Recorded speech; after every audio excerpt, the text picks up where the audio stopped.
This is BBC World News, the latest headlines. A record 3,000 people die from coronavirus in a single day in the US.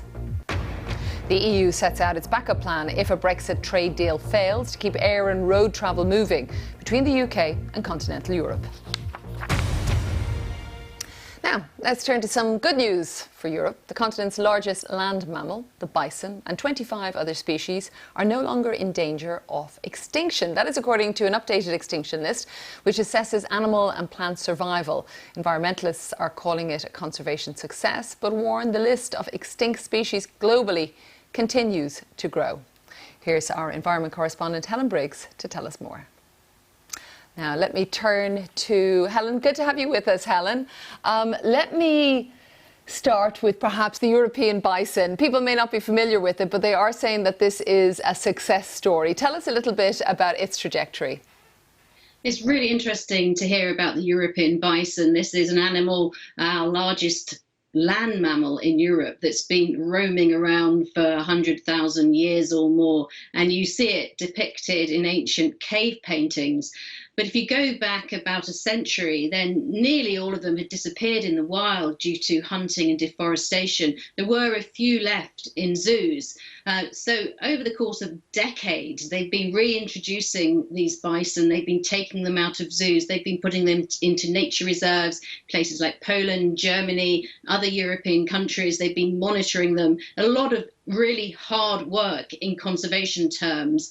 And then if you go back to 2003, there were about 2,000 of them in the wild in these nature reserves. And now there are about 6,000. And the important thing really is that the IUN, the International Union for the Conservation of Nature, that does the official extinction list, has deemed them sufficient in number to go up a notch in extinction terms. They're not out of the woods yet. They still need careful conservation work. But there is some hope here that these sorts of efforts, that we hear them called rewilding efforts, where you can save some animals in zoos and then you can try and reintroduce them back into the wild. And of course, you know, that depends on protecting these animals, protecting their natural habitat, and there are lots of very careful science to preserve them. And of course, there are winners and losers, and not many other animals are so lucky.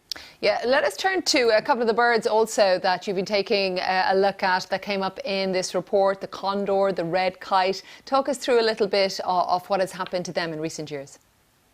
That's right. Well, the red kite is an animal, a bird that's been seen across Europe. And again, it fell to quite low numbers. And this was for a number of reasons. It was because it lost some of its natural habitat. It was because it was being persecuted and it was being poisoned. And then this bird got special protection, if you like, and it was sort of went right up to the top of the list in terms of conservation priorities. So there are various schemes to protect that bird, including reintroducing them and protecting their habitat, lots of widespread protected areas. And we've seen these birds come back, and they're a common sight now in many places. You look up to the sky, you see them soaring above. They have this distinctive rusty wings and this sort of V-shaped tail. And they've given pleasure to many people to see them back in their natural landscape. So the red kite, again, has gone up a notch in terms of its status, a good news story for the red kite, but other birds aren't so lucky. So we talk about the Andean condor. This is a magnificent bird. It lives for as long as a human being. It has this massive wingspan, 3 meters, 10-foot long wingspan, seen soaring above the Andes. But this one is now going the wrong way, if you like, in terms of extinction. It's getting closer to extinction, and there's a big concern that this bird is going to plummet even further in number. And again, that's due to things like persecution, accidental poisoning, some deliberate killing.